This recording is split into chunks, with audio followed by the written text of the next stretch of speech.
देखो, जिला सीरीज का इससे पहला क्लास हो चुका है। अब क्लास नंबर कौन सा है? 2। देहरादून आज पूरी तरह खत्म हो जाएगा। पिछले वाली क्लास में मैंने देहरादून का इंट्रोडक्शन दिया था, और ध्यान से सुना अच्छे तरीके से। क्यों? क्योंकि मैंने सारी की सारी लोकेशन बहुत मेहनत करी है मैंने इसमें, एक एक चीज़ को ढूंढने में, एक चीज़ अच्छी तरह समझा सकूँ, बच्चों की किस तरह जल्दी समझ में आ सके। ठीक है, सबसे बड़ी चीज़ उसके याद हो जाए। अगर याद ही नहीं होने का फायदा क्या? इतना पढ़ लो चाहे इतना पढ़ लो, कोई फायदा ही नहीं है ना। और दूसरा फिर वही पढ़ना जो पेपर में आ जाए। ठीक है, पढ़ने की तो इतनी सारी चीज़ें, पढ़ने को तो यूँ जाकर जाकर देहरादून के गांव पढ़ने स्टार्ट कर दो, कोई फायदा थोड़ा है ना उस चीज़ का। अनाप शनाप चीज़ें, किताब वाली भी कुछ उल्टी सीधी चीज़ें छाप दो अपनी किताब को अच्छा बनाने के लिए, उसका इतना ज़्यादा मतलब रह नहीं जाता। समझ में आई बात है? तो जो पेपर में काम का जो इंपॉर्टेंट है और जो पता ही होना चाहिए एक बच्चे तक, जितनी अपेक्षा करी जा, वो यहाँ समझेंगे आज हम, और पूरा मैप के जरिए समझेंगे A to Z। क्योंकि ऐसा है नहीं, याद रखना पड़ती है। ठीक है, क्योंकि मेहनत करनी पड़ती है ना, टाइम वेस्ट करना पड़ता है भाई। रात को 11-12 बजे भी लिख रहा था, देख रहा था सब, और कैसे आसान पेश करके बनाया जा सके उसे, कहाँ कहाँ कौन सी चीज़ें, कहाँ कहाँ गलती हो रखी है इसमें, और इसे समझते हैं। इसे समझने से पहले मैं आज तुम्हें ये भी समझाऊंगा, उत्तराखंड के अंदर पर्यटन नीति कब आई। भाई उत्तराखंड बना था 2001, सन 2000, 9 नवंबर 2000 को। तो 2001 में हमारी पहली पर्यटन नीति आ चुकी थी। ये समझ लो, जितने भी जिले पढ़ोगे उसमें संभव काम आने वाली है। जितने भी जिले पढ़ोगे टोटल A to Z।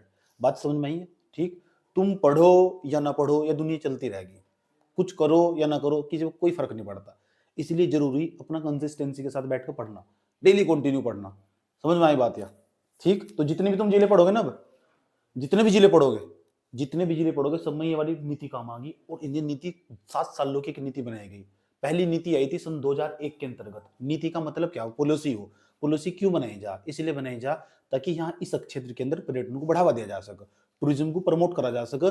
यार बाहर के यात्री हो तुम, यहाँ हो ना यार उत्तराखंड के अंदर, क्यों नहीं आ रहे तुम? यहाँ आएंगे तो यहाँ खर्चा करेंगे, खर्चा करेंगे, होटल चलेंगे यहाँ से, यहाँ की सरकार की इकोनॉमी बढ़ जाएगी, सरकार की इनकम बढ़ जाएगी। और ये जगह जगह घूमने जाएंगे, सरकार वहां से टिकट काटेगी। जैसे मैं तुम्हें देहरादून में घुमाने लेकर गया था नहीं, तो और जगह टिकट लग रहा था नहीं, वो सब सरकार की कमाई है। और सरकार की कमाई होगी, सरकार के अकाउंट में पैसे बढ़ जाएंगे। तो सरकार की कमाई भी तो होनी जरूरी। तो सरकार अपनी कमाई के लिए यहाँ पर्यटन को बढ़ावा देती है। जब पर्यटन को बढ़ावा देती है, इन्होंने पहली बार नीति बनाई थी सन 2001 के अंतर्गत। सन 2001 में 26 अप्रैल 2001 को यह पहली वाली नीति पूछी जा सके पेपर में कि पर्यटन नीति, पहली पर्यटन नीति कब आई थी? 26 अप्रैल 2001 को आई थी पहली पर्यटन नीति। ये पेपर में फैक्चुअल इन्फॉर्मेशन पूछी जा सके, वन लाइनर क्वेश्चन में, एक लाइन के क्वेश्चन में पूछी जा सके। दूसरी नीति आई थी 2018 में, दूसरी नहीं पूछी जाने की, याद रख लो, वैसे ही 2018 में आई थी। अब जो तीसरी नीति आई वो आई हमारे पास, तीसरी जो पॉलिसी इन्होंने बना के भेज दी, तीसरी पॉलिसी आई 2023 में, पिछले ही साल। समझ आई बात? इन्होंने कहा 7 साल तक हम क्या करने वाले, पर्यटन यात्रियों को बढ़ावा देने के लिए हम उत्तराखंड के अंदर क्या करने वाले, वे हम तुम्हें बताते हैं। मैंने कहा बताओ। तो जो अभी आई ना 7 साल तक यही रहने वाली, तो इसे पढ़ना तो बहुत जरूरी। इसके ऑब्जेक्टिव क्या है, इसके लक्ष्य क्या है, एक तो इसके उद्देश्य क्या है, एक तो उद्देश्य हो, एक हो लक्ष्य। उद्देश्य तो बड़ा हो, लक्ष्य छोटे छोटे हो। तो सबसे बड़ी चीज समझेंगे कि इसका उद्देश्य क्या है, ऑब्जेक्टिव क्या है, इसका टारगेट क्या है, करना क्या चाह रहे हैं यार, कुछ तो करना चाह रहे होगे इस नीति में। और बेनिफिट, तुम्हें भी क्या बेनिफिट मिल सके, क्या क्या चीज रखी हुई, तो पूरी यहाँ मैं नीति समझाऊंगा, जो उत्तराखंड पीसीएस में काम आ जाएगी, लिखने को देख ले। ठीक है, मेन समझ आ गई काम थोड़ा। और दूसरा यहाँ पे फैक्चुअल इन्फॉर्मेशन में भी सवाल पूछेगा। ऐसा सवाल पूछेगा, उत्तराखंड की पर्यटन नीति 2023 के संदर्भ में निम्नलिखित कथनों पर विचार करें। ठीक है, ऐसा करके सवाल पूछेगा। समझ गए क्या कहा? तो नई पर्यटन नीति आई थी, नई पर्यटन नीति में यह कहा गया, देखो क्या कहा गया। नई पर्यटन नीति आई 23 सितंबर 2023 में। अब मैं पूरी की पूरी नीति समझाने वाला हो रहा हूं तुम्हें। जिस बच्चे को यहाँ दिखाई नहीं दे रहा, तुम्हें तो दिखाई दे रहा है, तो कुछ बच्चा यूट्यूब वाला दिखाई नहीं दे रहा, मैंने पहले क्या रखा, पीडीएफ यही मिलेगी इस भाई, 99, 27, 29, 34, 28। इस बार मैंने पीडीएफ का स्टाइल ही बदल दिया पूरा का पूरा। जो चीज तुम्हें यहाँ दिखाई दे रही है ना, तुम्हें भी नहीं दिखाई दे रही है यहाँ से, उसके नीचे मैंने यहाँ साइड में स्क्रीनशॉट लगाया पूरा का पूरा। मतलब जो चीज यहाँ दिखाई दे रही है, मेरे पास डिजिटल बोर्ड था नहीं, मैं फटाफट कोई मंदिर सर्च करके दिखा दूंगा, तो मैंने उसको वही चिपका दिया साइड में करके, ताकि तुम उसके दर्शन कर सको साथ साथ। तो आज मैं देहरादून के अंदर तुम्हें दर्शनीय स्थल पर चलूंगा, बहुत सारे दर्शनीय स्थल देहरादून के अंदर। जब घूमना हो तो यहाँ देखो, देहरादून में घूमने में तो कितना टाइम लग जाएगा, पेपर में भी सवाल आ गए वहां से। पहले ही समझो उत्तराखंड सरकार की पर्यटन नीति क्या है, सरकार क्या चाह रही, क्या चाह रहे धामी जी, धामी जी का क्या कहना, 2-7 सालों के अंदर क्या करेंगे। सबसे पहले ही जानो पर्यटन को लेकर, पर्यटन यात्रियों को बढ़ावा देंगे। पता क्या कह रहे, यूं कह रहे उत्तराखंड को वैश्विक पर्यटन नगरी बनाना। मैंने कहा क्या क्या क्या क्या, मैंने कहा पर्यटन नगरी नहीं कह रहे, पर्यटन नगरी बनाना सर। कौन सी वैश्विक पर्यटन नगरी, पूरी दुनिया का हब बनाना, पूरी दुनिया के पर्यटन यात्री यहीं आने चाहिए। मैंने कहा कौन करे, सोनू जी आपके फ्रेंड है ना, एंटोनिया पेंटोनिया, उन्हें सबको बुलाओ यार इसी ने। ठीक है, अच्छा, जो आपकी मित्र है ना, वो महिला मित्र, क्या नाम है उसका, जो अमेरिका वाली, रूस वाली, फ्रांस वाली, उन्हें सबको बुलाओ यहीं से, उन्हें सभी यहीं आनी चाहिए उत्तराखंड। मैंने कहा कर्नाटक में जा सकते हैं, नहीं नहीं, हम इतनी अच्छी पॉलिसी बनाएंगे, इतना अच्छा इन्वेस्टमेंट करेंगे, इतनी अच्छी अच्छी घूमने वाली चीजें बनाएंगे, सब यहीं आकर्षित होंगे उत्तराखंड की तरफ भी। मैंने कहा तुम यार ऐसा क्यों करते हो? अरे यार हमारा जीडीपी बढ़ जाएगा। मैंने कहा क्या क्या क्या, क्या बढ़ जाएगा? जीडीपी। अच्छा जीडीपी मतलब, अच्छा सकल घरेलू उत्पाद बढ़ जाएगा। अच्छा पैसे कमाना चाह रहे हैं? हाँ यार पैसे तो कमाने पड़ेंगे यार, जब तो उत्तराखंड को चलाना। मैंने कहा चलो ठीक है। मैंने कहा बताओ क्या कर रहे हो तुम? कहने लगे हम ना सितंबर 2023 में, यही सितंबर 2023 गया, इस सितंबर 2023 के अंदर इन्होंने एक नई नीति लागू कर दी, उत्तराखंड की नई पर्यटन नीति, न्यू पॉलिसी या टूरिज्म पॉलिसी बनाई इन्होंने। किया पहली टूरिज्म पॉलिसी कब आई थी? सन 2001 में 26 अप्रैल को। दूसरी आई थी 2018 में। 18 वाली नहीं याद रखनी, पहली जरूर याद रखनी, 26 अप्रैल 2001, पेपर में टिक मार देना। दूसरे नंबर पर सवाल आया कि बताओ तीसरे नंबर जो नई पर्यटन नीति आई, या 2023 में आई, और 2023 से लेकर 30 तक चलने वाली 7 सालों का इनका प्रोग्राम है। अब 7 सालों तक क्या करने वाले हैं ये खुद ही बताया इन्होंने। आ जाओ मैं समझाता हूं तुम आसान भाषा में, सरल भाषा में। सबसे बड़ी चीज है समझना कि करना क्या चाह रहे हैं। अच्छा चलो बताओ सर। सबसे पहली खास बात है ऑब्जेक्टिव। ऑब्जेक्टिव मतलब उद्देश्य, क्या करना चाह रहे हैं। पहला उद्देश्य, उद्देश्य सुनो ध्यान से चतुर्थ। उद्देश्य का नए पर्यटन स्थलों को विकसित करना, कुछ नए पर्यटन स्थल बनाने। अरे यार तुम वहां गए थे डियर पार्क में घूमने, ऐसा एक और बना देंगे डियर पार्क, यार क्या जरूरत पड़ रही। तुम वहां गए थे उसमें गुच्छ पानी में घूमने, ऐसा कुछ और स्थान बना देंगे यार, तुम नहीं गए गुच्छ पानी में घूमने, टपकेश्वर मंदिर होगा, इस तरह कर पर्यटन स्थल जहां जहां पर्यटनों को आकर्षित करा जा सके, नए पर्यटन स्थलों का विकास करना इस नीति का लक्ष्य है। क्यों? क्योंकि सरकार का जीडीपी बढ़ाया जा सके। जीडीपी क्यों बढ़ाना है? उत्तराखंड को चलाना नहीं क्या? कुछ तो पैसा है नहीं, दो जगह तो पैसा कमा रहे, एक तो शेड्यूल तो पैसा कमा रहे, एक यहाँ से कमा रहे पैसे, इस तो पर्यटन यात्रियों से। पर्यटन यात्री तो पूरा उत्तराखंड इससे चल रहा है। समझ आई बात है? जो बाहर के जो लोग है ना घूमने आते हैं यहाँ, पूरा उत्तराखंड इससे चल रहा है, वो इकोनॉमी का बहुत बड़ा हिस्सा है। और समझते हैं देखो उत्तराखंड की इकोनॉमी। तो या एक डेट पूछी जाएगी कौन सी डेट पे नीति आई, उस डेट को डायरेक्ट पेपर पूछी जाओ उठाकर। उद्देश्य पता लग चुका। पहला क्या काम है इसका? नए पर्यटन स्थलों का विकास करना, नए टूरिज्म स्पॉट को डेवलप करने का काम होगा इसका, इस नीति के जो आई है उसका। उसके बाद 17 मार्च 2023 को 7 सालों के लिए नीति लेकर आई गई, 7 ईयर्स के लिए, 7 सालों के लिए 17 मार्च 2023 को इस नीति को लाया गया। यस और नो? ठीक है, 17 मार्च 2023। उसके बाद प्रमुख उद्देश्य क्या है इसका? प्रमुख उद्देश्य पता क्या है इसका? सभी हितधारकों का सशक्तिकरण, इंपावरमेंट करना। ये सभी हितधारक कौन कौन से हो? अरे जब हम एक पर्यटन स्थल तैयार करेंगे ना, बना कर एडवेंचर वाला कुछ भी बना दिया हमने, कोई या टिकट सिनेमा हॉल का बना दिया, कोई बढ़िया वाला टॉप का अच्छे तरीके से, या कोई मॉल बनाकर तैयार कर दिया हमने जहाँ दूर दूर से व्यक्ति आ रहे, बहुत बड़ा कुछ भी बनाकर तैयार कर दिया हम, जैसे हमने चिड़ियाघर बनाकर तैयार कर दिया, ऐसे कर, तो उससे कितने लोगों की इकोनॉमी रन करेगी? जो आसपास के होटल वाले होंगे, होटल खोल लेंगे, मैं रहने के लिए, मैं जहां घूमने जाऊंगा मैं टिकूंगा भी तो कहीं, ध्यान से सुनना चाहिए तरीके तक।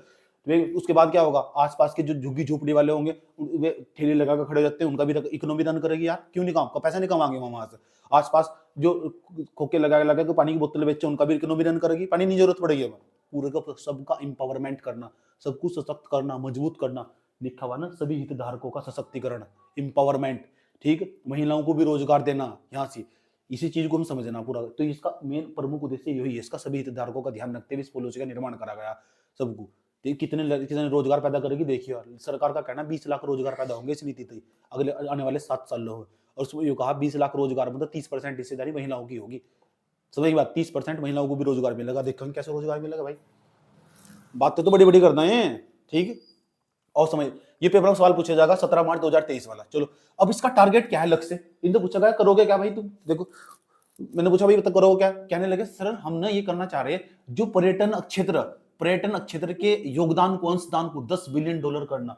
$10 बिलियन कितना? यानी सरकार जितना भी पैसा कमा रही उसमें तो $10 बिलियन अकेला पर्यटन था जा बस।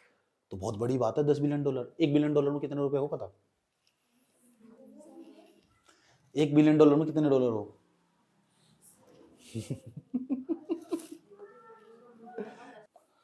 यार क्या ही, क्या ही करोगे? 1 बिलियन में कितने हो? 1 बिलियन में 10 लाख होते हैं क्या? 1 बिलियन में कितने बैठेंगे?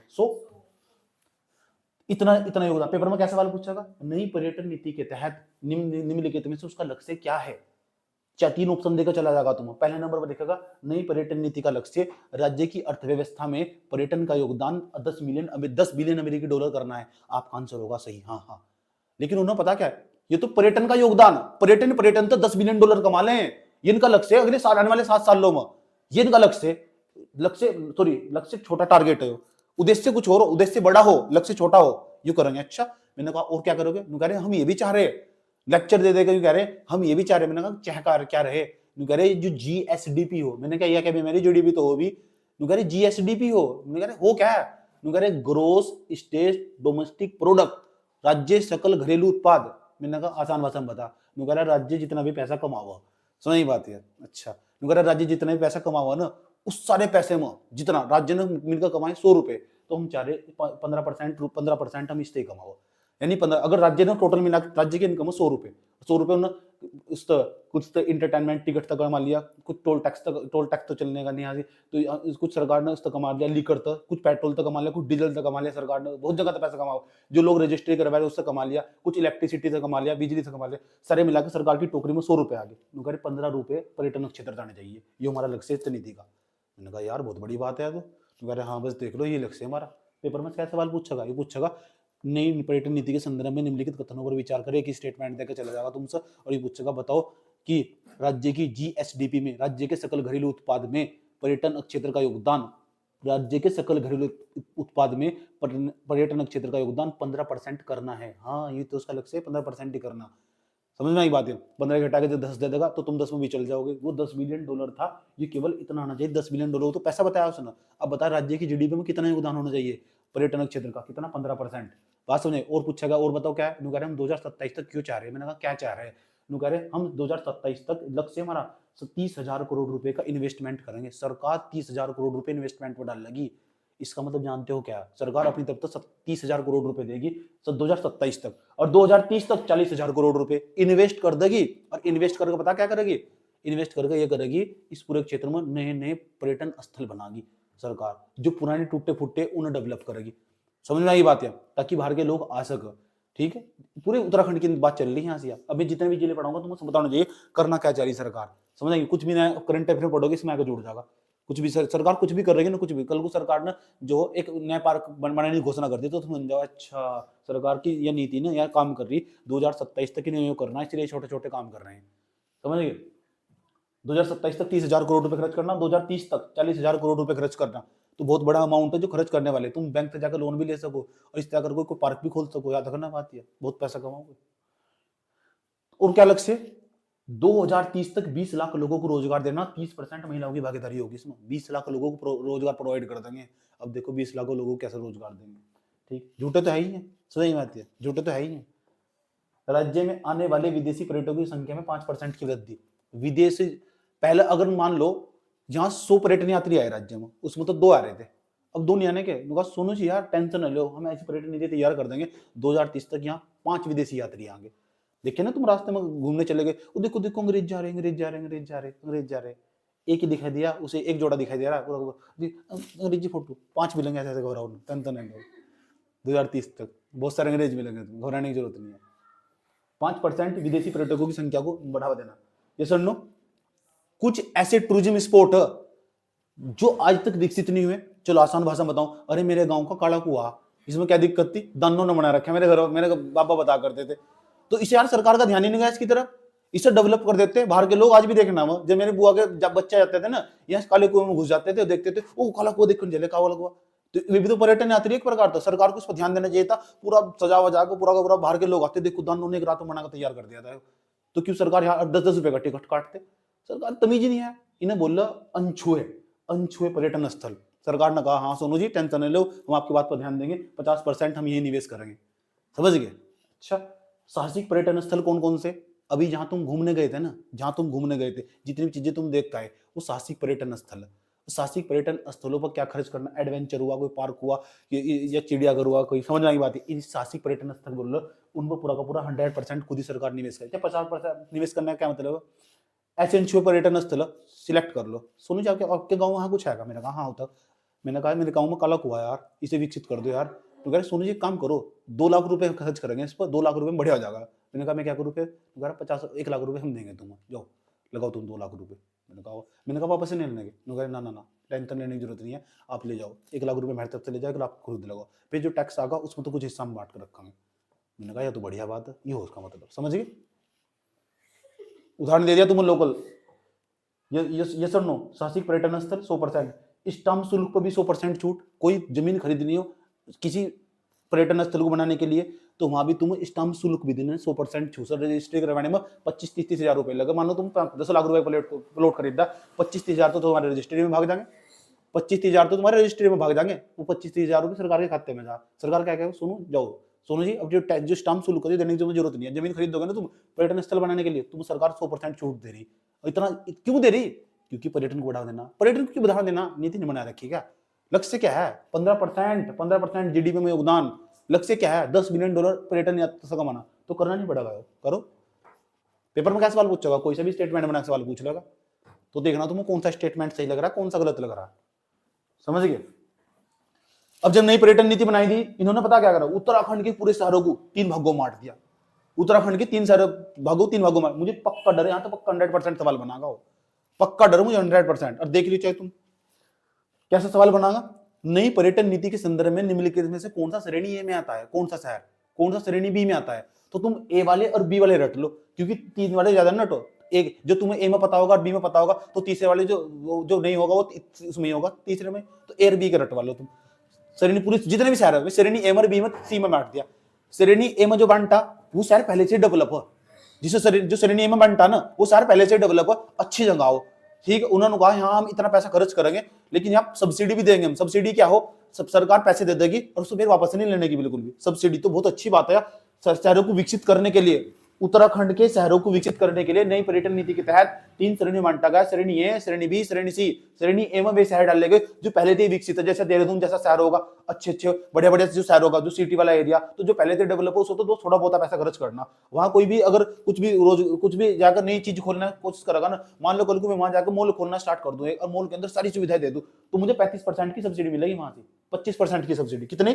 25% की सब्सिडी सरकार में कहती है तुम लगाओ सोनू जी, तुम यार 1 लाख रुपए लगाओ, 25,000 रुपए हम देंगे, लगाओ तुम इस शहर में। अगर तुम देहरादून में कोई चीज लगाओगे, अब देहरादून में तो वही आदमी जाएगा ना, तो उसने शहर में रख रखा। पेपर में कैसे सवाल पूछेगा, नई पर्यटन नीति आई, उसके अंदर कौन कौन से श्रेणी ए में कौन से शहर को डाला? श्रेणी ए में उन शहर को डाला गया जो पहले से डेवलप है, ठीक है। और उसमें 25% का अनुदान मिलेगा, ग्रांट मिलेगा, उसमें अनुदान मिलेगा, सरकार 25% पैसा देगी तुम्हें, जाओ और वापस नहीं लेने की सरकार। लोन नहीं है, वो अनुदान हो, ग्रांट हो।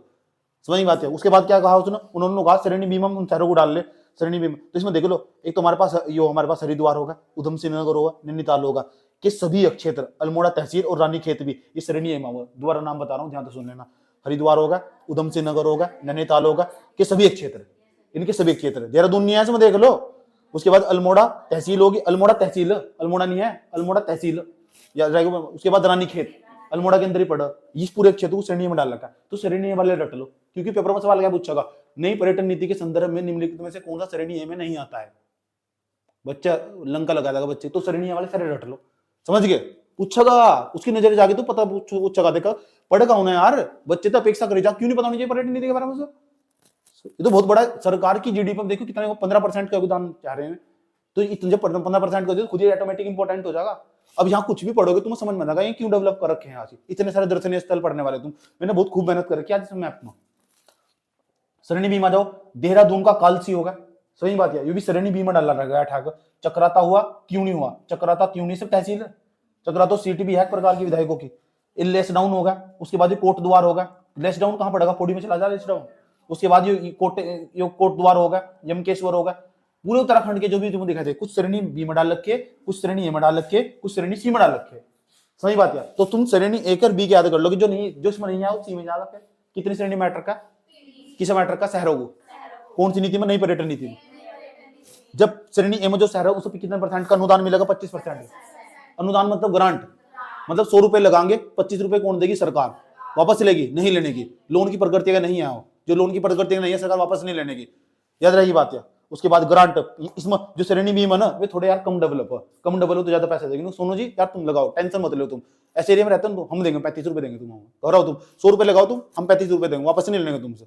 लगाओ, तुम क्या बनाना चाह रहे हो, तुम इस एरिया में डेवलप करो। मैंने कहा यार मैं तो उत्तरकाशी में रहता हूँ, ये तो वैसे भी डेवलप नहीं है। रुद्रप्रयाग में रहता हूँ, पिथौरागढ़ में, चमोली में, चंपावत, बागेश्वर, ये तो वैसे भी डेवलप नहीं है। अगर सोनू जी टेंशन मत लो, तुम 1 लाख रुपए लगाओ, 50,000 देंगे तुम, वापस नहीं लेने के तुमसे। मैंने कहा यार तो बढ़िया बात है। बैंक से लेके ना, मतलब लोन लेके जाओ, वापस देने की जरूरत नहीं है, सरकार देगी, सरकार खुद ही दे देगी, तुम्हारे खाते में डाल देगी।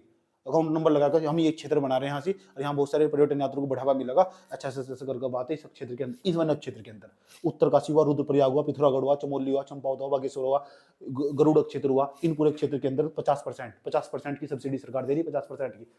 प्लान वालों को दिक्कत नहीं है ना, पहाड़ वाले लोगों को दिक्कत है, सही बात है। तो देखो सरकार कितना प्रमोट कर रही है, बात समझ में आई है? समझना, नीति को समझा जाए यार, ये तुम्हारे लिए समझने के तो बनाई गई। कितना फैक्चुअल इन्फॉर्मेशन रटोगे, कितना फैक्ट रटोगे, समझो उस चीजों का क्या मतलब है इस चीज का। चले अब इसे कहीं भी इस्तेमाल कर दोगे तुम, कल को मेंस भी लिखने बैठे वहां भी इस्तेमाल कर लोगे, फैक्चुअल इन्फॉर्मेशन को सवाल पूछे जा सारे के सारे।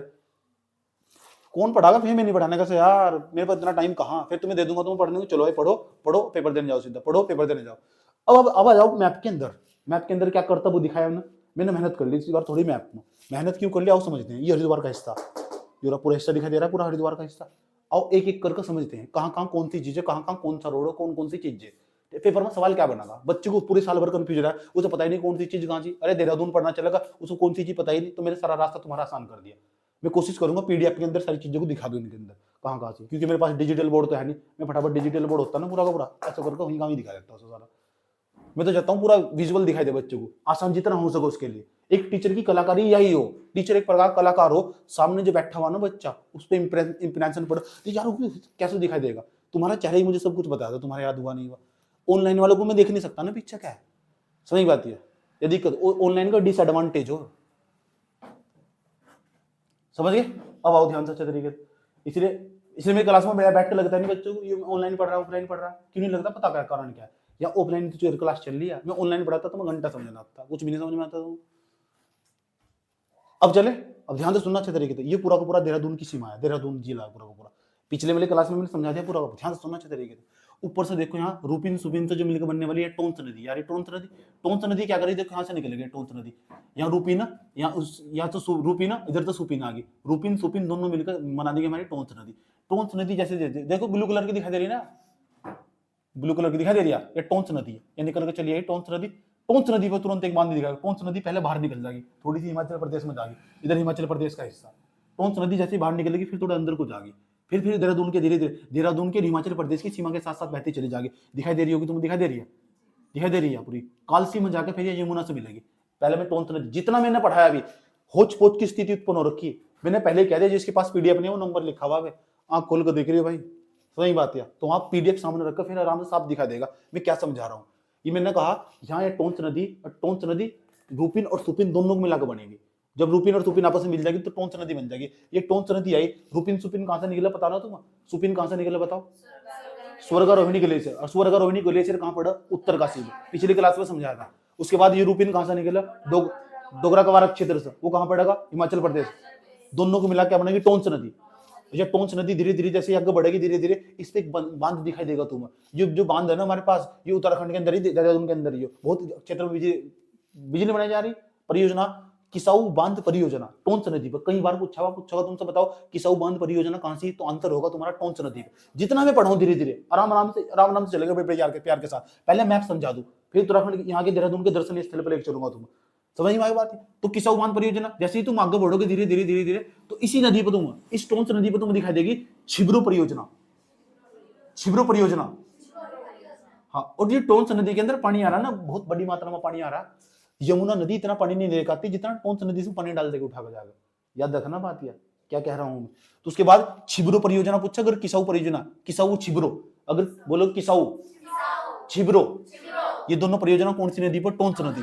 जितना मैं बताऊं उतना, क्योंकि मैंने वही चीज लिखी जो काम की और जो पेपर पूछी जाएगी।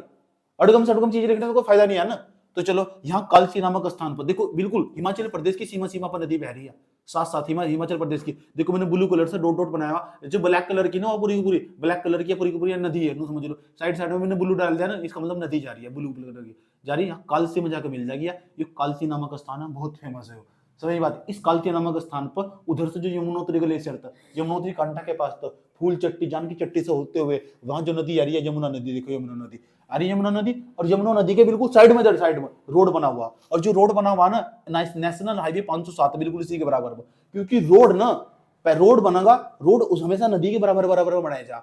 कल को किसी व्यक्ति का एक्सीडेंट हो जा, कम से कम उसको नहर में तो उठाकर पानी तो पिया देंगे जाकर, तो बहुत पहले तो बने हुए हैं, नल के नहीं आते उस टाइम पर, समझ नहीं बात या अगर किसी लड़के का किसी व्यक्ति का एक्सीडेंट हो जाए, अगर तुम मर जाओ, कोई भी मर जाए, समझ नहीं बात या उसे चाहे पानी पानी, तो वहां पहले दुकान थोड़ा ही खुली थी, बिस्लरी की बोतल उठा के लाकर उसके मुंह में डाल दी, सही बात या। तो अतीत काल पर रोड बने हुए, रोड नहर के पास ही बनाए जा, जान पूछ कर समझ, रास्ते जो बनाए जा, जितने भी तुम्हें रोड दिखाई देंगे, तो देख नीचे नीचे को नेशनल हाईवे 507 जा रहा है। जो नेशनल हाईवे 507 है ना, जैसे ही देहरादून प्रवेश करेगा तो ऊपर तो नदी चले जाएगी और नेशनल हाईवे नीचे चला जाएगा। नेशनल हाईवे नदी, तो देखो नदी पहले, नदी ऊपर है नहीं, पहला नेशनल हाईवे नीचे पूरा का पूरा। जैसे तुम देहरादून में प्रवेश कर दोगे तो पता क्या हो जाएगा, इस जो नेशनल हाईवे ऊपर हो जाएगा, नदी नीचे हो जाएगी। देखो नदी है, ये वाली नदी पूरी पूरी पूरी दिखाई दे रही है। इस पर 82 परियोजना बनी हुई, 82, ये 82 परियोजना यमुना नदी पर बनी हुई, 82 परियोजना। ये सवाल तुमसे पूछेगा, बताओ 82 परियोजना। ऊपर में देखो कौन सी नदी पर कौन कौन सी परियोजना बनी हुई, किसाऊ बांध परियोजना और छिब्रो परियोजना। छिब्रो, ठीक है, झबरो नहीं, छिब्रो, याद रही। यमुना नदी समझ में आई? ये यमुना नदी ना, यमुना नदी इस राज्य से ही बाहर हो जा, ढालीपुर नामक स्थान पर पक्षियों के लिए फेमस है। यहां से जैसे बाहर निकलेगी, यहाँ ढालीपुर नामक स्थान पर, देहरादून पूरा का पूरा इस स्थान से देखो यह नदी बाहर होगी, फिर उसके बाद यह धीरे धीरे यूपी में प्रवेश कर जाएगी। ढालीपुर नामक स्थान, ढालीपुर, ढालीपुर। इतनी बात बताओ, समझ में आई नहीं है? कोई प्रॉब्लम है? ये दोनों अभी जो मैंने मैप में बताया, इतना समझ, जितना मैंने बताया सिर्फ इतना, ये बात बताओ समझ में। अब देखो यहाँ तो ये नेशनल हाईवे 507 है, नेशनल हाईवे 507 है। इसके बाद चलो देखो यहाँ बिल्कुल बड़े प्यार के साथ देखो ये रोड जा रहा है, दिखाई दे रहा है, इसका नाम है नेशनल हाईवे 709B। ठीक, ये नेशनल हाईवे पूछने का, तुम्हें बता रहा हूँ। देखो उसके बाद धीरे धीरे धीरे आगे बढ़ेंगे, आगे बढ़ेंगे, आगे बढ़ेंगे, ये देखो ये पूरा का पूरा नेशनल हाईवे। इसके बाद इसका नाम चेंज हो जाए, नेशनल हाईवे 507 हो जाए पूरा। यहाँ तक तो जब तक उत्तराखंड में प्रवेश करेगा नेशनल हाईवे 709B कहलाएगा, उत्तराखंड में प्रवेश करेगा जब तक, उससे पहले पहले जैसे उत्तराखंड में प्रवेश कर जाएगा तो उसका नाम नेशनल हाईवे 507, और धीरे धीरे फिर आगे तक जा रहा है, उत्तरकाशी में चला जाए नेशनल हाईवे 507। याद रहेगी बात, ये नेशनल हाईवे नहीं, राष्ट्रीय राजमार्ग 507, गूगल पर सर्च करके देखोगे यही आएगा। उसके बाद क्या होगा, देखो यहाँ नेशनल हाईवे 7 है, national highway 7 NH07, national highway 7 है पूरा का पूरा। ये देहरादून है, पूरा का पूरा इस रास्ते से तुम ये वही रास्ता जिसके देहरादून जाएगा, डोई वाला, लच्छी वाला, तो ये बात है, हरार वाला, सब इसी रास्ते पे पड़ा पूरा का पूरा। ये वही रास्ता पूरा का पूरा जिसके जरिए तुम देहरादून जाओ। ये हरिद्वार को इसी रास्ते को होकर देहरादून जाया जा पूरा का पूरा। नेशनल हाईवे 7 का यूज करो तुम, करके तुम देहरादून जाते हो। ये सर नो, जितना बताया मैंने, बात बताओ समझ में। एक तुम क्या हो, देहरादून जाने का दूसरा रास्ता कौन सा, भगवानपुर की तरफ को जाओगे तुम, बिहारीगढ़ की तरफ को जाओगे तो देहरादून जाने का एक दूसरा रास्ता देखो, हरिद्वार नहीं है, हरिद्वार बिल्कुल बिल्कुल बराबर में। यहाँ हमारे पास ये घाघा लेडी आ जाएगा पूरा का पूरा, घाघा लेडी आने के बाद दूसरा अगर बिहारीगढ़ आ जाएगा, बिहारीगढ़ करने के बाद धीरे पहाड़ों पर चढ़ना स्टार्ट कर दोगे, और ऐसा करके यहाँ देहरादून में प्रवेश कर दोगे। नेशनल हाईवे 307 है वो, समझ नहीं बात है? उसके ऐसा लग रहा है इसमें बैठे हुए, देखो इनका दिमाग पूरा दृश्य चल रहा है इस टाइप, जो यहाँ गए होंगे। बात इतनी बात समझ में आई नहीं है? मेहनत करी ना, रात को 2 घंटे यहाँ सर्दी में खड़ा हुआ था, मैं सोचा था कैसा आसान बनाऊं, तुम फीलिंग कैसे दिलाऊं उसकी। ठीक, इतनी बात बताओ समझ में आई? अब पता लग चुका क्या हो रहा है यहाँ से। इसके बाद एक छोटा रास्ता और ऊपर भी जाए, यहाँ से हनोल तक पहुंचाओ, छोटा छोटा रास्ता आओ। ठीक, उस नेशनल हाईवे नहीं कहने के, बी कह देंगे, बी लिखा हुआ उसको छोड़ दो तुम। ये नेशनल हाईवे जा रहा पूरा का पूरा, हनोल तक जाओ। कहां तक? हनोल, फिर उत्तरकाशी में प्रवेश कर जाओ रास्ता। इतनी बात बताओ समझ में आई नहीं आई जो मैंने तुम्हें समझाया? अभी मैंने इस टोंस नदी के बारे में बताया, यमुना नदी के बारे में बताया, उसको 2-3 रोड बताए, इसके नीचे नीचे नेशनल हाईवे 507 चला जा रहा है।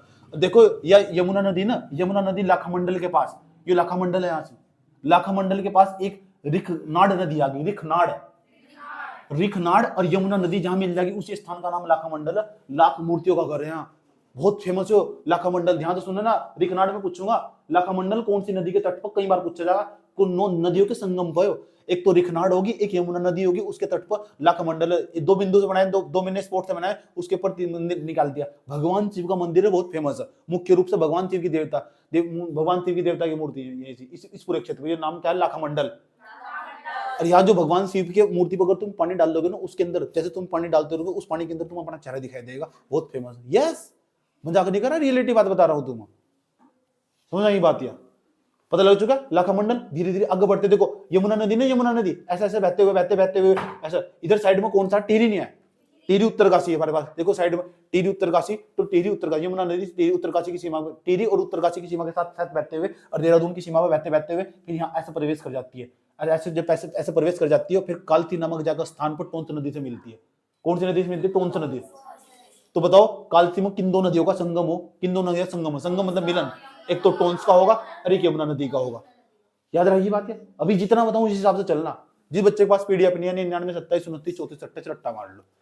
सही बात है, 24 घंटे सेवा उपलब्ध। कोई प्रॉब्लम? उसको वहां दिखा देगा ना, बेचारे को नहीं दिखा दे रहा होगा यार बोर्ड पर कि मास्टर क्या बोल रहा, कि मास्टर बोल तो बढ़िया धाकड़ रहा, उसे दिखा दिया कुछ रहा नहीं समझ। सही बात है, कोई प्रॉब्लम यहाँ तक? अब हम आगे चलते हैं, यह इस नदी के बारे में समझा दिया। लाखा मंडल पता लग चुका, लाख मूर्तियों का घर है यहाँ से। उसके रिखनाड़ नदी, रिखनाड़ पूछूंगा बीच में, रिखनाड़ और यमुना का जहां संगम हो उस स्थान पर क्या मनाया गया? लाखा मंडल। इतनी बात बताओ समझे? लाखा मंडल पता लग गया कहां से? रिखनाड़ और यमुना नदी के संगम पर, याद रहे। अब आगे बढ़ते हैं, आगे बढ़ती है 82 परियोजना पता लग गया। 82 परियोजना कौन सी नदी में? यमुना नदी पर, यमुना नदी। हाँ, आसन बैराज वाला मैंने पिछले वाले मैप पर समझा दिया था, आसन बैराज कहां से और आसन नदी कहां से बैठती है, वो मैंने पिछले वाले मैप पर, क्योंकि फिर ज्यादा होच पोच की स्थिति उत्पन्न हो जाती है। मैंने इतना रखा ताकि तुम्हारे याद हो जाओ और बहुत ज्यादा इंपॉर्टेंट हो। सही बात, ध्यान पूर्वक मैंने बहुत ध्यान रखा है इस चीज का। अब हम कहानी को आगे बढ़ाते हैं। ये इसके बारे में बता दिया मैंने, इसके बारे में बता दिया। ये नेशनल हाईवे 7 जा रहा है, ये नेशनल हाईवे 7 है। जहां तुम देहरादून से जब तुम हरिद्वार तक आओ ना, तो नेशनल हाईवे 7 का यूज करके आओ तुम। ये नेशनल हाईवे 7 है। और जो तुम अगर भगवानपुर वाला रास्ता, बिहारीगढ़ वाला रास्ता पकड़ कर जाओगे ना, तो नेशनल हाईवे 303 है हमारे पास, 307। याद रहेगी बात है, ये हमारे पास हरिद्वार है। और हरिद्वार में ना, मैं दौलतपुर में यहाँ इस क्षेत्र में रहता हूँ। ये दौलतपुर है मेरे पास, देखो यहाँ नक्शा पूरा का पूरा, ये दौलतपुर, इस क्षेत्र में रहता हूँ। ये बीच बिल्कुल इस क्षेत्र में। मैं भी तुम्हें यहाँ खड़ा होकर पढ़ा रहा, इसीलिए समझ में आई बात है। मेरी क्लास यहाँ चल रही है, जो मैप देख रहा होगा पूरा का पूरा। सही बात है।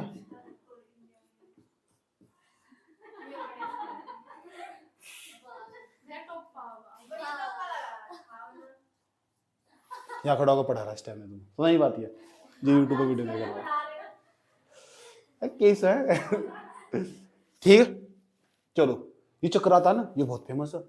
चक्राता जा रहा है जो रास्ता पूरा पूरा, इसके आसपास बहुत सारे पिकनिक स्थल पड़ा, बैठ कर बहुत सारे लड़कियां जाना रात को पिकनिक पर। सही बात है, वहां टेंट लगाकर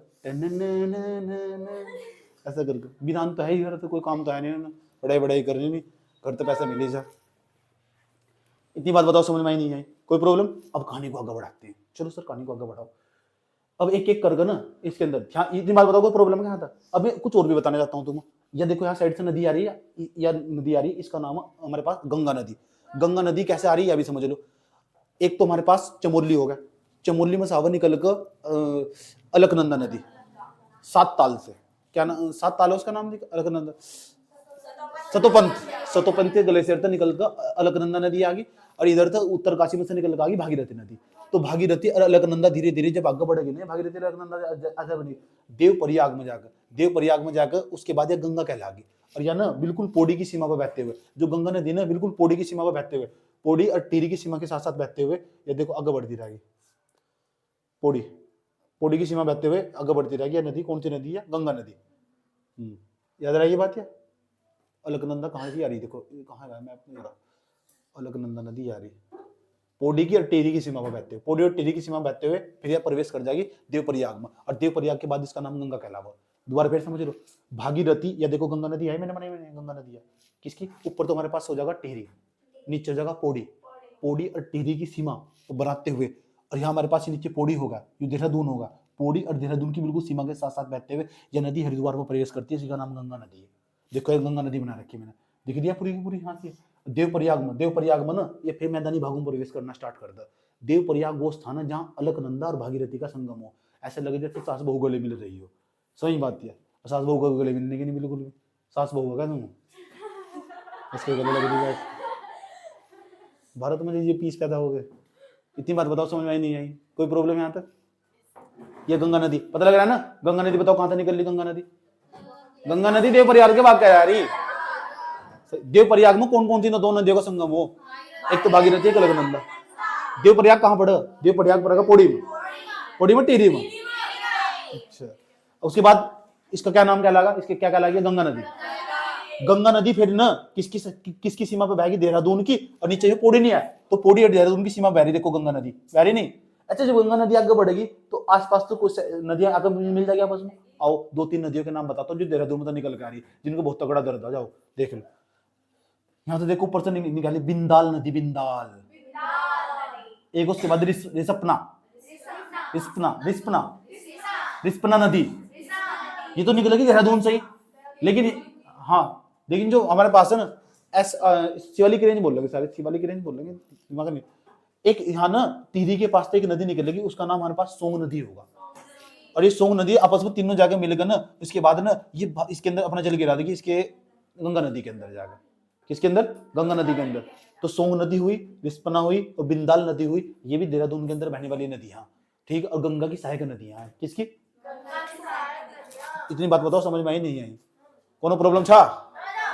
आगे बढ़ते। ये नदियां समझ में आ रही? बिंदाल, रिस्पना, सोंग। बिंदाल, रिस्पना, सोंग, तीनों का नाम एक साथ बोल लो। बिंदाल, रिस्पना, सोंग। बिंदाल, रिस्पना, सोंग। सोग नहीं सोंग, याद रहा ये बात। है इतनी बात कोई प्रॉब्लम है यहाँ तक? हम यहाँ खड़े होकर पढ़ा रहे इस टाइम, दौलतपुर मेरा गांव, यहाँ पढ़ा है। चोमू के पास पड़ता है एक गांव निवाणा, अरे घूमते घूमते मेरा हो गया जाना। ठीक है यहाँ तक? अब हम क्या करते हैं, ये तो तुम देहरादून का मैप पूरी तरह समझ में आ चुका। अब देहरादून का मैप समझ में आ ही चुका, तो अब देहरादून में घूमने लेके चलते हैं तो दर्शनीय स्थलों पर देहरादून की यात्रा कराते हैं। जो तुमने तो 4-5 दर्शनीय स्थल देखे, जो तुमने 4-5 दर्शनीय स्थल देखे ना, वे पेपर में नहीं आते क्योंकि वो बहुत फेमस है। सही बात है। पेपर में वे आवा जहाँ कोई जाता नहीं, वहाँ जहाँ ना पहुंचे कवि वहां पहुंचे, जहाँ ना पहुंचे रवि वहां पहुंचे कवि। और कवि कौन? जो पेपर बना रहा हो, कवि। सही बात है। उसी कलम कहीं भी पहुंच जा, ऐसा मंदिर ढूंढ कर लेगा जो अंदर किताब के अंदर किसी पन्ने पर कहीं छिपा हुआ होगा। इतना बदतमीज आदमी पेपर बनाने वाला। ठीक। बच्चे फिर पता क्या करेंगे, यूट्यूब पर गूगल पर जाकर सर्च करेंगे, उसका फोटो उठा के स्टेटस पे लगेंगे, अच्छा ये पूछ रखा था आज पेपर में। चले अब बताओ, मैप के अंदर समझ में आ रहा है? मैप में समझ में आ रहा है कौन कौन सी चीज कहां सी। अब मैंने क्या कर रखा, जितने भी दर्शनीय स्थल उस पर नंबर डाल रखे, पहला दर्शनीय स्थल, दूसरा दर्शनीय स्थल, तीसरा। ये सरकार ने नहीं डाल रखे, मैंने अपनी सुविधा के लिए नंबर डाले ताकि तुम्हें याद करवा सकूं।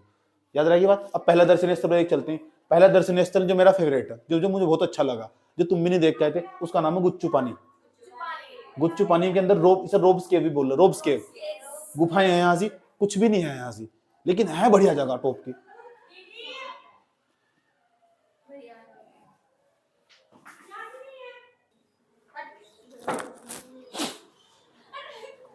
मोहतरमा चुप हो जाओ, बात ना करो। चले यहाँ तक। अब पहले नंबर पे यहाँ गुच्चू पानी। गुच्चू पानी दिखाऊंगा तुम्हें, अभी दिखाऊंगा, सर्च करोगे, देख रखा। अच्छा हाँ, जो मैंने वीडियो बना रखी है ऐसे करके चश्मा लगा के, गुच्चू पानी पे बनी। तो गुच्चू पानी कर पूछे नहीं से देहरादून सुन लो, देहरादून से मंसूरी वाले रास्ते पे पड़ेगा। देहरादून जैसे तुम पहुंचे, ये देहरादून का बिल्कुल मेन इलाका है वाला। देहरादून से 5-7-10 किलोमीटर की दूरी पड़ेगा, ज्यादा दूर नहीं है गुच्चू पानी। कभी घूमने का मौका मिला आराम से अपने बाबू सोना के साथ जरूर जाना। नहीं जाओगे तो अपने पति के साथ, हस्बैंड के साथ जरूर जाने का मौका मिले तो जरूर जाना। गुच्चू पानी में अच्छी जगह मेरे हिसाब से। ठीक। वहां फोटो खिंचवाना। एक जोड़ा पड़ा था वहीं पत्थर पर, सही बात है। फिर मेरा पैर फिसल गया था, मैं उसके ऊपर बड़ी मुश्किल से कंट्रोल करा। नहीं मजाक नहीं कर रहा, रिलेटिव बात बता रहा हूँ।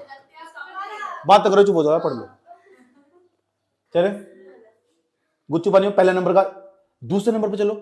दूसरे नंबर पर तुम यहाँ 4 सीधे दिखाई देंगे कुछ दूरी पे, यहाँ से देहरादून के आसपास के इलाके में ही है, 10-10, 5-5 किलोमीटर की दूरी पर आराम से यहाँ 4 सीध दिखाई देंगे। ये देहरादून है, देहरादून से 10-12 किलोमीटर की दूरी पर आराम से तुम 4 सीध दिखाई देंगे। 84 सीध मंदिर टाइप के हैं, वहाँ अलग अलग मान्यता मानी जा, मतलब यहाँ कुछ भी तुम मानोगे ना, अलग अलग सबका अलग अलग दिन, अलग अलग मान्यता हो सबकी। 84 सीध ऐसे, 84 मतलब पूरे भारत में है 84 सीध। 84 में से 4 बुत देहरादून में, और चारों के नाम बड़े फेमस है, कभी उठा कर पेपर में पूछ लगा। बात समझ में आई है? कितने सीध? 84 सीध का मतलब वहां किसी ऋषि मुनि ने बैठकर तपस्या करी थी, जब अलग अलग भगवानों का अलग अलग मंदिर है, अब लोग अपनी मान्यता के लिए वहां जाते हैं। सही बात है। जो भी मांगते हैं वहां पूरी होती है। एक यहाँ एक तो मुझे इतना मतलब टुच्चा मंदिर लगा। मंदिर क्या नहीं टुच्चा, मतलब ऐसी मान्यता, लड़का मांग रहे, बताओ जाकर, लड़की नहीं मांग सकते क्या? कुछ भी यार, समझाओ, समझते पूरा का पूरा। 4 सीधा हो। लक्ष्मण सिद्ध, यहीं पढ़ो पूरा का पूरा। कालू सिद्ध, यहाँ पुत्र प्राप्ति के लिए मांगा जा, भनिया वाला के पास पढ़ा। सही बात है। ये कालू सिद्ध है ना, यहाँ पुत्र की प्राप्ति के लोग जाते हैं, भीड़ लगी था यहाँ, रविवार को भीड़ लगी था यहाँ से। उसके बाद ये लक्ष्मण सिद्ध होगा पूरा का पूरा, यहाँ भी रविवार को मेला लगेगा। कौन सा सिद्ध है? लक्ष्मण सिद्ध। अब बताओ, लक्ष्मण सिद्ध होगा, देहरादून से 11 किलोमीटर है, रविवार को भीड़ लगी यहाँ से लक्ष्मण सिद्ध पर। लेकिन ये जो खतरनाक कालू सिद्ध वाला, यह पुत्र की प्राप्ति के लिए लोग जाते हैं। अब बताओ क्या जमाना। आज के समय में प्रासंगिक नहीं है ना, आज के समय में तो इस मंदिर को बंद करना चाहिए मेरे हिसाब से। सही बात है। जेंडर जस्टिस नाम की भी तो कोई चीज हो, भारत का संविधान इस चीज की अनुमति नहीं देता, ठीक, लेकिन मान्यता फिर भी भीड़ लगी रहा है, क्योंकि गधे तो गधे ही हो भारत में। ऐसे ऐसे पीस तो भारत में पैदा हो ही गए। एमएससी कर रखी, वह पुत्र की प्राप्ति कर रही, बता। एमएससी करी हुई लड़की निकाली, भगवान मुझे पुत्र दे दो। अरे लड़कियों से पढ़ा ले यार, तभी सजाएगा। उसके बाद है मनाक्सिद, मनाक्सिद, मानुसिद। कितने सिद्ध हो गए? 4। चारों का नाम बताओ चलो एक कर। कालुसिद, मनाक्सिद, टोटल सिद्ध। टोटल सिद्ध कितने बताओ? 84। जो दैत्रेय भगवान है ना, दैत्रेय भगवान की 84 सिद्ध, 84 में से 4 देहरादून के अंदर मौजूद, दूसरे नंबर पर रखे मैंने तुम्हें समझाने के लिए। बात समझ में आई? चारों का नाम बताओ। लक्ष्मण, कालू, मणाक, माणु। लक्ष्मण, कालू, मणाक, माणु। लक्ष्मण, कालू, मणाक, माणु। बोल बोल के देखो। लक्ष्मण, कालू, मणाक, माणु। लक्ष्मण, कालू, मणाक, माणु। दोबारा बोल के देखो, चलो जल्दी बोलो। जो कालू सिद्ध भनियावाला के पास पड़े हैं, देहरादून के अंदर ही भनियावाला रास्ते पर लोग बनते टोल टैक्स का बचाने के लिए कट मारा बनते इसी एरिया पे। ठीक है, इसका उधर गए थे ना तुम, तो कालू सिद्ध, जो कालू सिद्ध है ना, उसी चीज के लिए फेमस है। वहां मंदिर पड़ा, उसके बाद बहुत सारे लोग खड़े रहे, भीड़ रहा, पुत्र प्राप्ति के लिए लोग जाते हैं, बताओ। ठीक, इतनी बात बताओ, समझ में आई नहीं आई? अब थोड़ा आगे चलते हैं और कहानी को आगे बढ़ाते हैं। अब इस वाले क्षेत्र पे चलते हैं, कालसी वाले क्षेत्र में। कालसी वाला क्षेत्र तीसरे नंबर का देखा, दो तो मैंने समझा दिए, तीसरे नंबर पर मैंने कालसी लिख रखा, नहीं लिख रखा है। अब कालसी को समझाने के लिए मैं उधर लेके चलता हूँ, कालसी से क्या सवाल बनते हैं। पहला सवाल कालसी क्षेत्र से सवाल बनने वाला था, टोंस नदी होगी और हमारे पास यमुना नदी होगी, उन दोनों का संगम स्थल हो। यमुना के किनारे बसा हुआ टोंस, याद रखना बात है, यमुना के किनारे बसा हुआ कालसी, और देख लो टोंस और यमुना के संगम स्थल पर हो, याद रही बात है, कालसी। और कालसी के अंदर ना, कालसी का एक शिलालेख जो राजा अशोक थे ना, उनके द्वारा गढ़वाया गया था, उत्तर भारत में सबसे बड़ा अभिलेख यही था। और इन्होंने बताया था, देखो मेरा प्रशासन कैसा, जिस तरह तुम्हारे गांव में एक प्रधान ने या विधायक ने सड़क बनवा दी हो, तो उसके बाहर ने एक वो बोर्ड लगा देगा, या सड़क इस विधायक के द्वारा बनवाई गई, ताकि लोगों से याद रख, अगली बार भी उसे वोट देगा। सही बात है। सही। इसी तरह क्या करते थे, साइन बोर्ड लगवाते थे, पूरा पूरा उस पर अपनी बातें लिखवाते थे कि मैंने क्या क्या काम करवाया इस क्षेत्र के अंदर। तो यहाँ सबसे उत्तर में ये एक शिलालेख गढ़वाया था अशोक ने, सम्राट अशोक ने। सम्राट अशोक इसलिए कहते थे, बहुत अच्छा राजा था। उसने इस शिलालेख पर सवाल तुमसे क्या पूछेगा, तुमसे पूछेगा जो शिलालेख था कौन सी भाषा में। अगर भाषा पूछे जो तुमसे, तो पाली भाषा। अगर तुमसे पूछे जा लिपि कौन सी, स्क्रिप्ट कौन सी, उसका नाम है ब्राह्मी लिपि। तुम ब्राह्मी पे टिक लगाना, प्राकृत नहीं, ब्राह्मी लिपि टिक लगाना। बात समझ में आई? दोबारा फिर समझ लो, मैं पूछ रहा हूँ जो कालसी शिलालेख कौन सी भाषा में, पाली भाषा में। अशोक का शिलालेख और कौन सी लिपि में, ब्राह्मी लिपि में। याद रहेगी बात क्या? कहां सी हो? देहरादून के अंदर। टोंस और जो यमुना उसी के संगम पर स्थित है कालसी। याद रहेगी बात है। कालसी, कालसी के बारे में भी इतनी बात, और भी मैंने कालसी को डिटेल से समझा रखा, पढ़ा रखा। सही बात है। इतनी बात बताओ समझ में नहीं? कालसी तीन स्थल हो गए हमारे पास, तीनों दरअसल स्थल। पहले नंबर पर क्या समझाया? गुच्चू पानी। दूसरे नंबर पर 4 सिद्ध बताया। चारों का नाम बताओ। लक्ष्मण, कालू, मांडवानी है, मणाक, माडू। ठीक है। तीसरे नंबर का क्या बताया हमारे पास? कालसी। 3 हो गए। चौथे नंबर का ढूंढो, उसमें कहां थी? चौथे नंबर का मैंने कहां लेकर रखा? चौथे नंबर पर जो लाखामंडल नहीं है, लाखामंडल को समझाने के लिए मैंने तीर का चिन्ह खींच लिया, मैं वहां लेगा।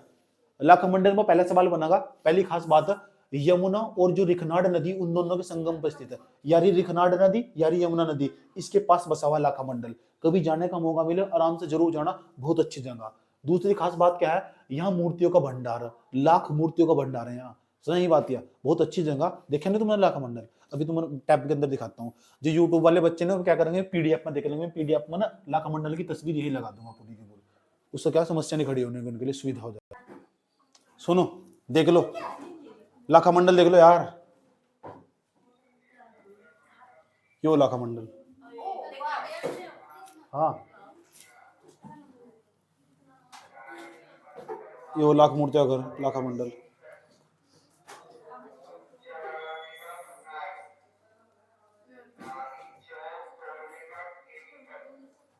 लाखामंडल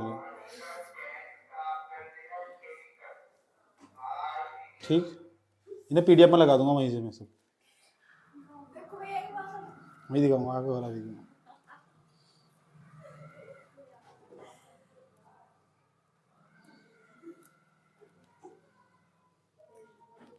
देखो ये लाखामंडल, पता लग चुका? बच्चों को सुविधा मिल जाएगी। इस लाखामंडल की मूर्ति को मैं लगा दूंगा ऐसा करके, उससे भी दिक्कत नहीं खड़ी होने की। समझ नहीं बात है? याद करने में ना तो इधर भटकना पड़ेगा, ना इधर भटकना पड़ेगा। अभी मेरे पास बोर्ड नहीं है ना, नहीं करता से यार। समझ बात है, गरीब आदमी यार। पता लग चुका? पढ़ना तो तमीज से पढ़ो ना, फिर एक बार पढ़ो, बार बार क्यों पढ़ना? चले, कितने स्थल हो गए हमारे पास? 4। और क्या खास बात है इसकी, यो नो उत्तर भारत के जितने भी मंदिर है ना वे सारे नागर शैली में बने हुए। नागर शैली, उत्तर भारत की नागर शैली, और दक्षिण भारत के जितने मंदिर है ना वे सारे बने दक्षिण दक्षिण शैली में। बाहर रहेगा कोई भी नहीं आ रहा, वो बता पता लग चुका। तो कौन सी शैली में बने हुए हैं? नागर शैली। अच्छा नागर शैली क्या विशेषता पता? उत्तर भारत के जितने मंदिर है ना वे सारे अलग शैली में बने हुए, और दक्षिण भारत के मंदिर देखोगे वो अलग शैली में बने हुए। सही बात है, बिल्कुल देख रहे द्रविड़ शैली में बने दक्षिण भारत के मंदिर। जब आर्ट एंड कल्चर पढ़ोगे तब बताऊंगा तुमको।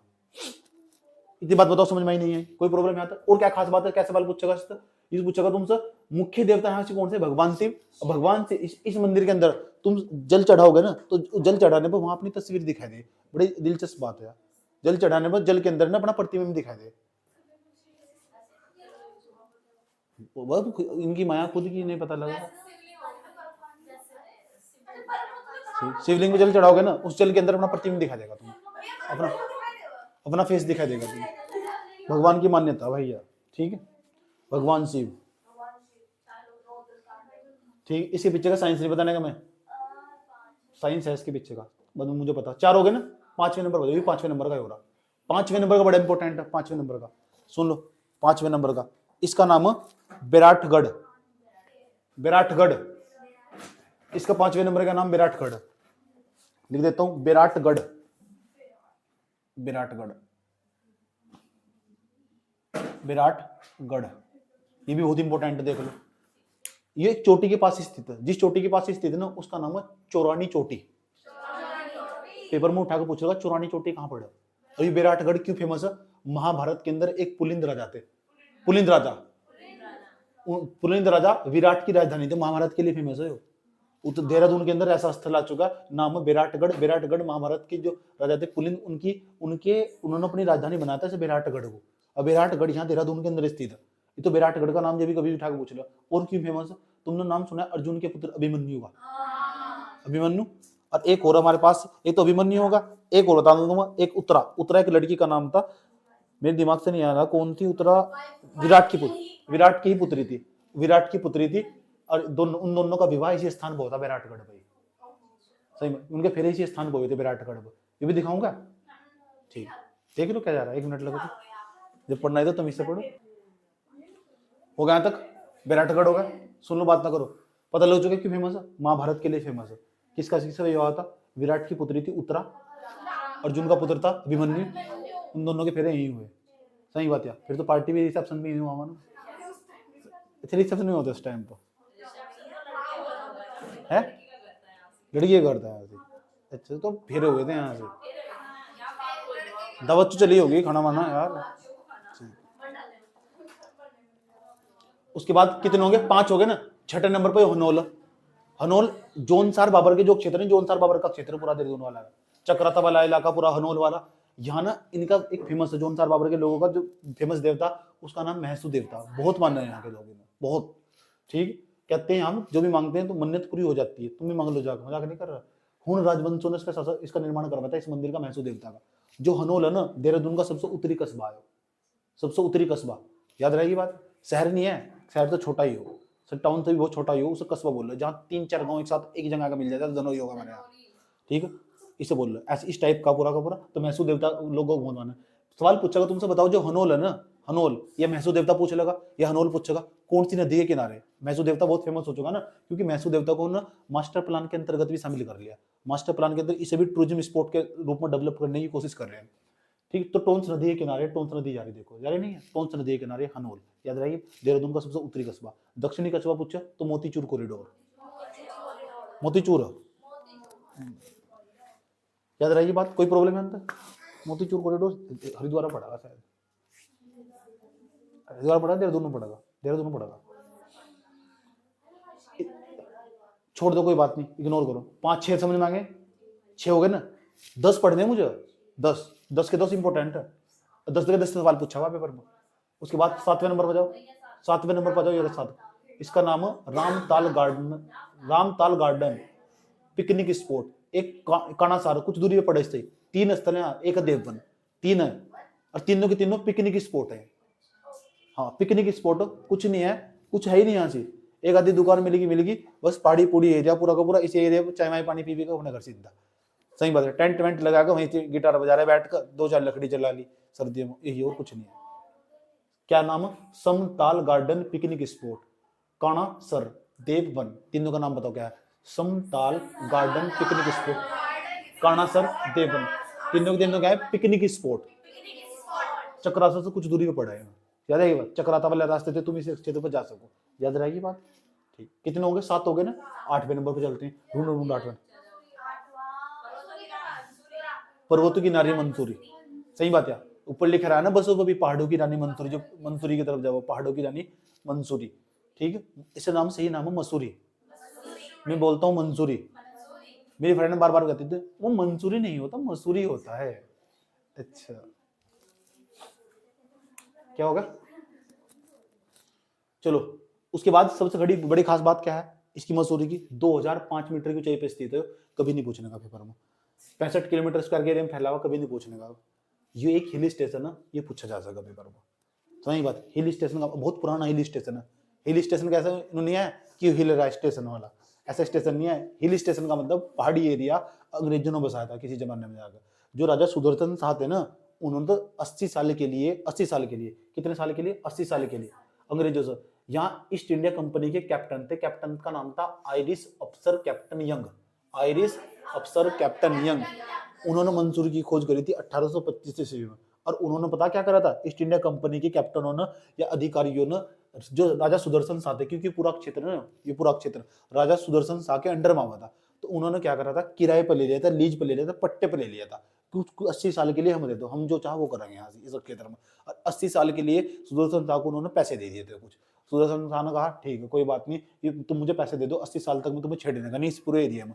तब जाकर उन्होंने यहाँ 1827 में एक इसकी पहली इमारत बनाई थी यहाँ देहरादून की, उसका नाम मलिंगा होटल है। मलिंगार होटल। तो पहले इसका नाम मलिंगा होटल, मलिंगार होटल बोलते हैं, मलिंगार होटल। देखी तूने इमारत? भाई यार क्या देखा तुमने? पहली इमारत में देखी, छी डूब मरो।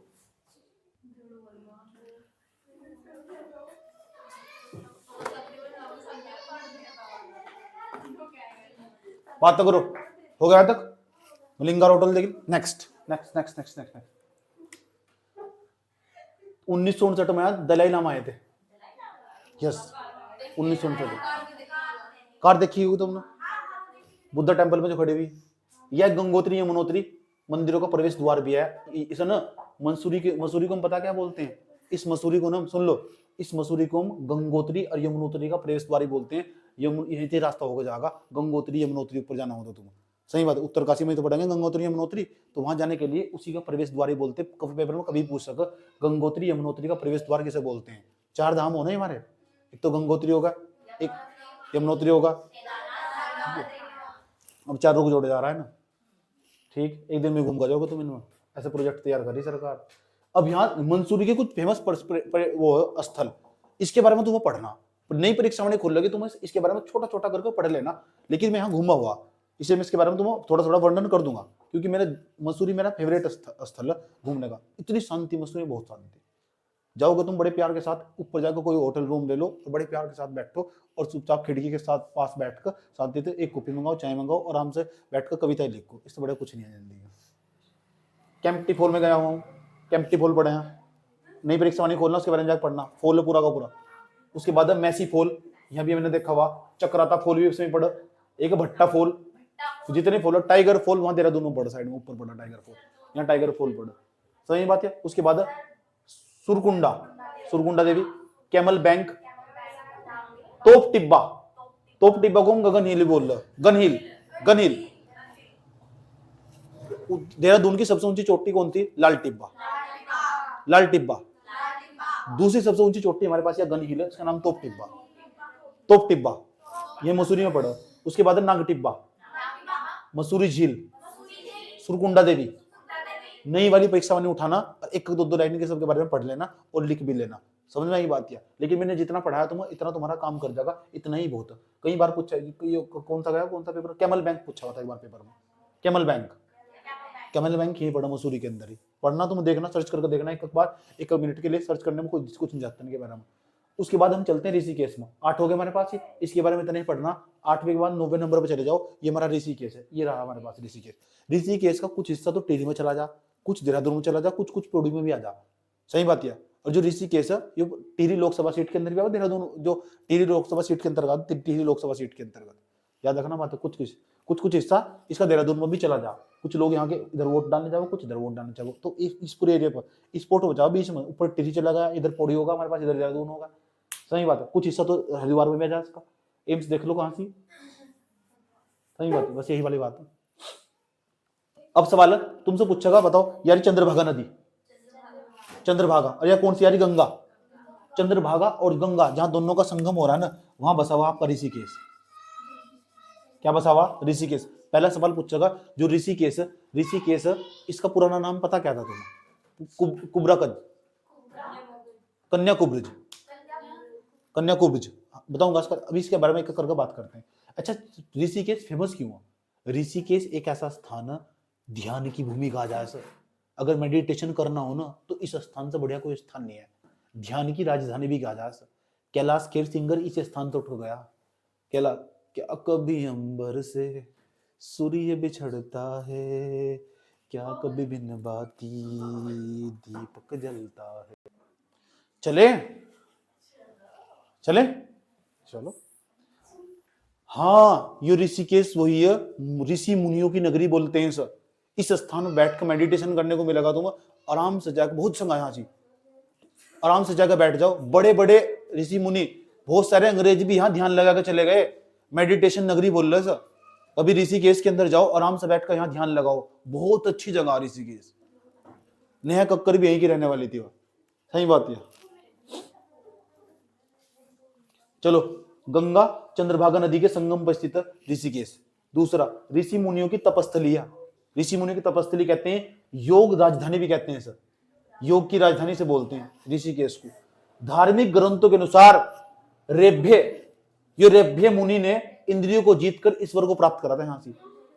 अब सोच रहे थे, हाँ इंद्रियों को जीत लिया था, अपनी जीभ पर कंट्रोल करा, आंख पर कंट्रोल करा, अपनी पूरे शरीर पर कंट्रोल करके, अपनी इंद्रियों पर सब पर कंट्रोल, 5 इंद्रियां हो, 5 की 5 इंद्रियों पर कंट्रोल करके उस व्यक्ति ने ईश्वर को प्राप्त कर लिया था। सही बात है, इंद्रियों पर कंट्रोल करना बहुत बड़ी बात है, जो रेभ्य मुनि ने इस स्थान पर। अब सोच लो, अंदाजा लगा दो क्यों ये तपस्वियों की भूमि कहा जा रहा है। क्या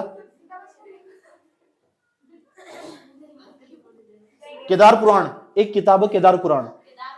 केदार पुराण, इस पुराण को पढ़ोगे तो इसका नाम ना, ऋषिकेश का नाम जो मिलेगा कुब्जा भर्क, ये इसी का नाम है, ऋषिकेश का नाम। ऋषिकेश का पुराना नाम है जो इसके केदारखंड के अंदर मिला है। केदारखंड एक पुरानी किताब है, आराम से हरिद्वार से मिल जाएगी तुम्हें। जैसे तुम नहाकर हर की पौड़ी से बाहर निकलोगे ना, गली से निकलोगे तो बहुत सारी किताब रखी है, उस पर लिख के रहेगा केदारखंड पुराना। क्या हर की पौड़ी भी नहीं गए? छी छी छी, डूब मरो।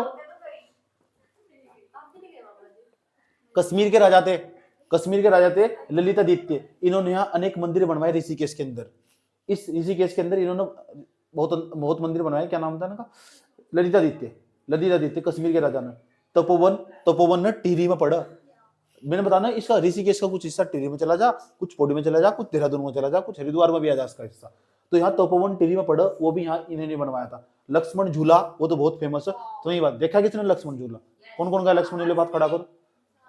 सही बात, तू तो सरकारी स्कूल के झूले झूल लेती, वहां से भगा था तुझे, तो इसे भगा दिया, वहां डांट दिया जा रही है, वहां बच्चों के झूले में झूलने। इसके बाद त्रिवेणी घाट में यही पड़ा, बहुत फेमस है। यहाँ शाम को आरती हुआ यहाँ से, गंगा की आरती हुआ यहाँ से। एक भरत मंदिर, ये भी बहुत फेमस है, भरत मंदिर। उसके बाद कैलाश निकेतन मंदिर पौड़ी में पड़ा है, ऋषिकेश का ही भाग। ये सब इन्होंने बनवाए थे, ललितादित्य नहीं, कश्मीर का राजा था। एक मिनट समझे, सुनो, नई वाली परीक्षा वाली खोल लोगे ना, तपोवन के बारे में, लक्ष्मण झूला के बारे में, त्रिवेणी घाट के बारे में, एक दो लाइनें इनके बारे में लिख लेना अपने वाले नोट्स के अंदर। अपना नोट्स बहुत अच्छा होना चाहिए, ताकि आज के बाद तुम्हें कभी देहरादून पढ़ना ही नहीं पड़े। अब इसके बाद करना पता क्या? देहरादून के इतने ऑब्जेक्टिव सवाल लगाने, इतने बतेरे लगा लियो, 100 के आसपास लगा लियो, 150-200 लगाकर जो तुम्हारे नोट्स के अंदर नहीं दिखाई दिया ना, आराम से जाकर उसे वहीं ऐड ऑन कर देना, लिख देना ये मेरे पास देहरादून का नोट्स होगा। इसी तरह करके 12 जिले और कंप्लीट करने, 50% उत्तराखंड कंप्लीट हो जाएगा। 50% उत्तराखंड देहरादून जिलों से कंप्लीट हो जा। ज्यादातर सवाल जिला सीरीज साहब, ये सुन लो। अरे समझ में आया कि नहीं आ रहा है? उसके बाद मुनि की रेती टिहरी के अंदर पढ़, ये भी ऋषिकेश का हिस्सा। कैलाश निकेतन मंदिर, ये भी ऋषिकेश का हिस्सा, पौड़ी के अंदर पढ़। शिवानंद झूला, ये भी है पढ़। एक एक लाइन इनके बारे में पढ़नी, तुम नई वाली परीक्षा में नहीं आई, बड़ी इंपॉर्टेंट, मार्केट से जाकर ले लेनी चाहिए। ये था ऋषिकेश के बारे में। कौन सा केस था? ऋषिकेश। एक और चीज पढ़ा ऋषिकेश के अंदर ही, इसमें चला जा, पौड़ी वाले हिस्से में चला जा। इसका नाम है हमारे पास 84 कुटिया। 1961 में बनी थी। यहाँ शंकराचार्य नाम का एक नगर बन रखा है यहाँ से, ठीक। इसे भी समझ लो क्या है, क्या बना है। Rajaji tiger reserve, Rajaji tiger reserve, उसके अंदर एक आश्रम बना रखा है, उसका नाम बीटल्स आश्रम। बीटल्स आश्रम नाम क्या है? 84 कुटिया। राजाजी टाइगर रिजर्व में एक बीटल्स आश्रम बना रखा है। ये ध्यान केंद्र कहा जा सकता, यहाँ भी ध्यान लगाया जा। पूरा ऋषिकेश इसी चीज से भरा हुआ, ध्यान ध्यान ध्यान ध्यान।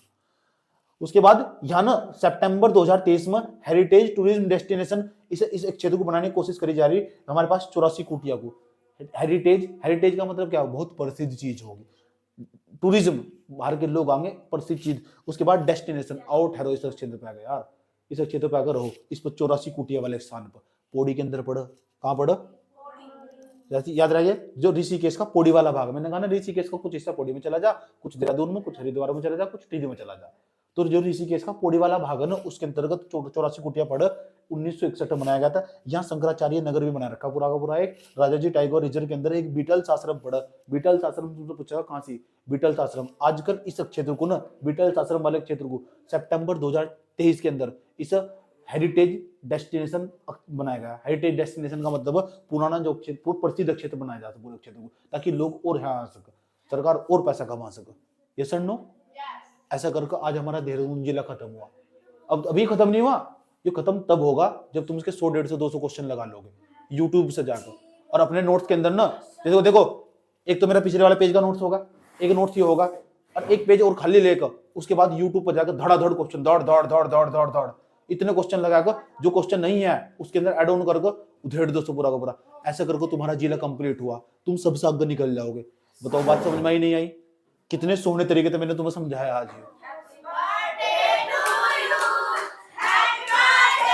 चुप चुप।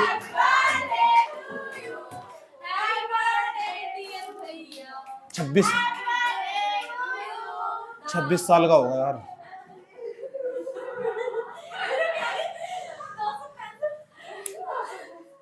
26 साल का होगा। 26 साल का होने में मैंने देहरादून जिला खत्म कर दिया। समझ की बात? फिर मुलाकात होगी अगले वाले जिले में।